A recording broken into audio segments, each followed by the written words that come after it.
वफाकी हुकूमत नए माली साल का बजट 10 जून को पेश करने जा रही है और उसके हवाले से क्या आवाम के लिए, ख़ास करके अगर आप टैक्सों की बात करें या कोई ऐसे इकदाम हैं कि जिससे आवाम को कोई रिलीफ मिलेगा, उस पर भी ज़रूर बात करेंगे। लेकिन क्योंकि आपको पता है कि ईरान और अमेरिका की सिचुएशन के बाद हर हफ्ते जो तेल की कीमतों में रद्द-बदल किया जाता है, कल रात भी हुकूमत की तरफ से जो तेल की कीमतें हैं, वो नई जो कीमतें हैं उनको नोटिफाई किया गया है, थोड़ा सा एक रिलीफ दिया गया है। लेकिन सवाल ये है कि हुकूमत अगर चाहती तो इससे ज़्यादा भी आपको रिलीफ दे सकती थी, और ये आपको बताएंगे शहबाज। क्या मैं ये सही कह रहा हूँ कि अगर गवर्नमेंट चाहती, ये जो आई थिंक पेट्रोल के ऊपर 4 रुपये फी लीटर जो है वो कमी की है या आवाम को रिलीफ दिया है, लेकिन अगर हुकूमत चाहती तो इससे कहीं ज़्यादा रिलीफ मिल सकता था?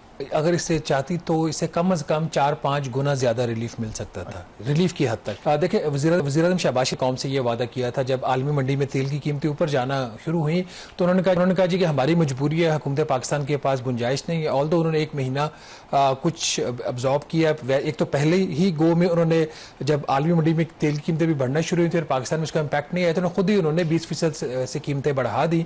उसके बाद कुछ अरसा उन्होंने उसको सस्टेन किया। फिर उन्होंने कहा जी कि हमारे पास चॉइस नहीं है और हमें आलमी मंडी में तेल की कीमतें बढ़ने की वजह से हमें पाकिस्तान में कीमतें बढ़ानी पड़ेंगी। उन्होंने साथ ये भी वादा किया, पेट्रोलियम मिनिस्टर ने भी किया, गालिबन फाइनेंस मिनिस्टर साहब की तरफ से भी ये स्टेटमेंट आई, प्राइम मिनिस्टर से भी ऐसी इंडिकेशन आई कि जैसे ही तेल की कीमतें कम होंगी तो हम पाकिस्तान में भी तेल की कीमत जो है वो कम करेंगे। लेकिन नाज़रीन, हकीकत इससे बिल्कुल बरअक्स है। कल आप लोगों ने बड़ी खुशी मनाई कि प्राइम मिनिस्टर साहब ने, हुकूमत ने तेल की कीमत में इजाफा नहीं किया पेट्रोल की, बल्कि 4 रुपए फी लीटर कमी कर दी।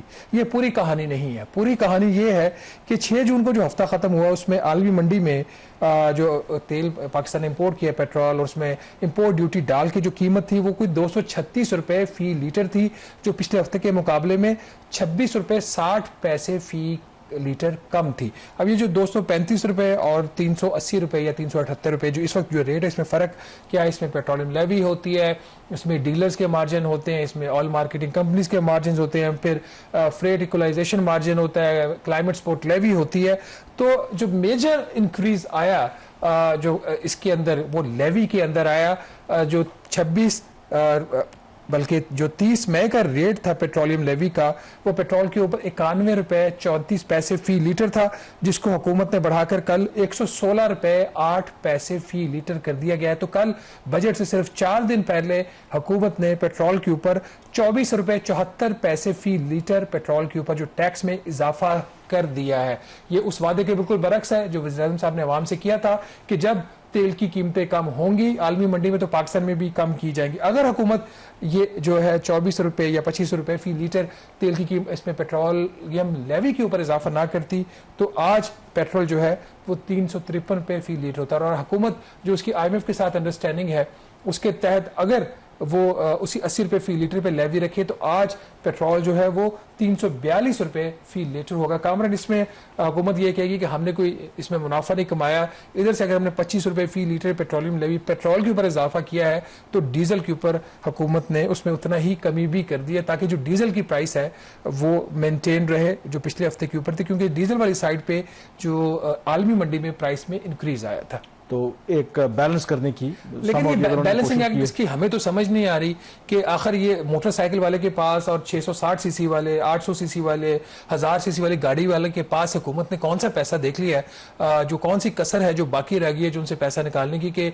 उनके ऊपर जो 80 रुपए की बजाय आप लेके जा रहे हो 116 रुपए फी लीटर लेवी। तो ये मेरा ख्याल कोई हुकूमत का और जो इकोनॉमिक मैनेजर्स हैं उनका ये रैशनल होता है कि क्योंकि आपकी मैशत तो डीजल के ऊपर ज्यादा चलती है, वो रिलाय करती है, तो मे भी उसका शायद इम्पैक्ट ज्यादा पड़ेगा। ये मैशत डीजल पे नहीं चलती, मैशत अवाम पर चलती है। अवाम खुशहाल हो तो मैशत चलती है। अवाम की तनख्वाहें, उनकी जेब में पैसा रह जाए, परचेजिंग पावर के ना उनकी जो है वो इरोड हो, तो वो फिर मैशत चलती है। वो खरीदारी करेंगे, जाके फैक्ट्रियां चलेंगी तो नौकरियां पैदा होंगी। मैशत ऐसे नहीं चलती। तो जैसे हम जरा शिफ्ट करते हैं, क्योंकि ऑलरेडी आपने जो टोन सेट की है कि प्राइम मिनिस्टर को उनके वादे याद दिलाए हैं और उसके ऊपर उन्होंने उस तरह से अमल दरामद नहीं किया, तो ये जो बजट भी आपको पता है पेश होता है, फाइनेंस मिनिस्टर पेश करते हैं हुकूमत की मंजूरी के बाद, ये भी तो तजावीज़ भी होती हैं और वादे भी होते हैं। हुकूमत बड़े बड़े वादे करती है कि देखिए जी हम जाहिर है कि एक अच्छी पिक्चर दिखाने की आई एम श्योर कि जो फाइनेंस मिनिस्टर जब तकरीर करेंगे कि अगले माली साल हम दूध और शहद की नहरें बहा देंगे, लेकिन जाहिर है कि ऐसा होता नहीं है। तो इसके हवाले से बताएं कि दूध की वैसे नहरें बहाने के लिए उन्होंने डिब्बे वाले दूध के ऊपर 18% GST लगाया था कुछ अर्सा पहले, ताकि ऐसे ना दूध बह जाए ना। तो वो भी उनका है 18% GST पर अगर आएंगे, अब मेरा ख्याल है कि आई एम श्योर कि अब तो चंद दिन रह गए हैं, बारिंग के लास्ट मिनट को जो थोड़ी बहुत चेंजेस होती हैं, आई एम श्योर कि ओवरऑल जो बजट की जो सेलिएंट फीचर्स हैं या बजट किस तरह का होगा वो तो चीजें तय हो चुकी होंगी। तो टू बिगिन विद रिलीफ से बात करते हैं, क्या कोई रिलीफ मिलेगा खास करके तनख्वाहदार तबका है या बाकी जो आवाम को कोई ऐसे? देखिए, हतमी तौर पर चीजें अभी लॉक नहीं हुई। यही वजह कि बजट पहले ही जो 5 जून को आना था, कल फ्राइडे को, अब 10 जून को वेडनेसडे को आ रहा है, और अभी भी चीज़ें बहुत ज़्यादा ओपन है। सूबों के साथ मामला तो ओपन है, उस पर हम बाद में बात करेंगे। इस वक्त जो टैक्सेशन वाली साइड है, इसके हवाले से वज़ीर आज़म साहब को एक ब्रीफिंग हुई है, हतमी फैसला भी नहीं हुआ। कुछ इब्तदाई प्रपोजल है आज जो हम बात करेंगे कि क्या हो सकता है, क्या होने जा रहा है हमें नहीं पता, क्या हो सकता है हम उसके ऊपर बात करेंगे, क्योंकि प्राइम मिनिस्टर को ब्रीफिंग देने के बाद IMF से भी उन्होंने अब चीज़ें टेकअप करनी है। उसमें जो सबसे बड़ी चीज़ है जिसका हम पिछले 2-3 साल से बहुत ज़्यादा जिक्र कर रहे हैं, खासतौर पर पिछले 2 साल से, वो तनख्वाहदार तबका है। हुकूमत ने पिछले साल वादा किया था, उसमें कुछ तो उन्होंने 1 लाख रुपए जो माहाना आमदन वाले लोग उनके लिए कुछ रिलीफ दिया था। अब बात हो रही है मिडिल इनकम ग्रुप की, जिनकी मंथली इनकम जो है वो 2 लाख से 3 लाख रुपए है, उसके ऊपर रिलीफ की बात हो रही है, उसके ऊपर भी बात हो रही है। अगर हम इस वक्त अगर कामरान देखें, इस वक्त जो है अगर आपकी माहाना आमदन 1 लाख रुपए तो वो तो उसके ऊपर 5% टैक्स है, लेकिन अगर आपकी आमदन जो है 1,83,000 रुपए पे चली जाती है तो उसके ऊपर जो टैक्स है वो 15% हो जाता है। तो इस स्लैब के ऊपर अभी तक कोई ऐसा प्रपोजल नहीं है कि 15% को कम किया जाए। कुछ नहीं कहा जा सकता, बजट से पहले, स्पीच से पहले इसमें तब्दीली आ सकती है, 2-3% यहाँ पे भी कमी कर सकते हैं, लेकिन अभी तक प्रपोजल नहीं है। जो असल जो जहाँ पे ये थोड़े बहुत रिलीफ देने जा रहे हैं, अगर आपकी जो आमदन है वो 2,67,000 रुपये माहाना के रेंज के अंदर है तो उसका टैक्स है 25%, उसको 25 को ये 21% के आसपास करने की बात कर रहे हैं। अच्छा, ठीक है। और अगर आपकी आमदन 3,41,000 रुपये तक है तो इस वक्त 30% टैक्स है, 30 को ये कम करके 25% करना चाह रहे हैं। और अगर 3,42,000 रुपये माहाना आमदन है तो उसके इस वक्त जो टैक्स है वो है 35%, और 35% टैक्स के ऊपर है 10% जुर्माना ज़्यादा टैक्स देने का, जो इन्होंने पिछले साल लगाया था। बेतुका इनका काम था। बहरहाल यहाँ पे 2-3 चीजें डिस्कस इस वक्त हो रही हैं।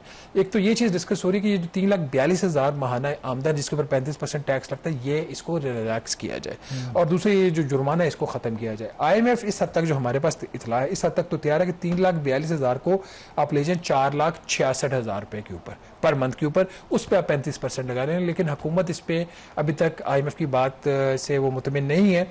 हुकूमत की ये कोशिश है कि कम से कम इस तरह करेंगे, ये जो 3,42,000 रुपये 35% लगता है, इसको आप ले जाएं 5,83,000 रुपये माहाना आमदन से अगर ऊपर है तो फिर आप इस पे 35% ले लें, और अगर 5,83,000 रुपये पर मंथ इनकम है तो उससे कम आप 32% टैक्स ले लें।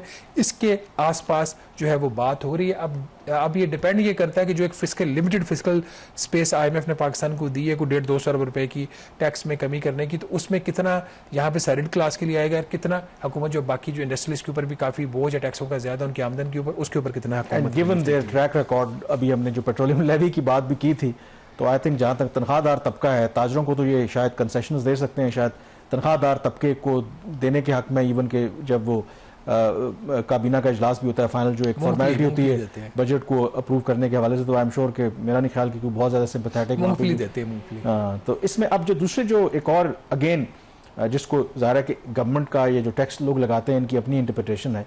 हमारे यहाँ जो मोबाइल हैंडसेट हैं ये एक्सपेंसिव होने की एक बहुत बड़ी वजह यह है कि बहुत ज़्यादा इसके ऊपर टैक्स है, खास करके जो आप इंपोर्ट करके लाते हैं।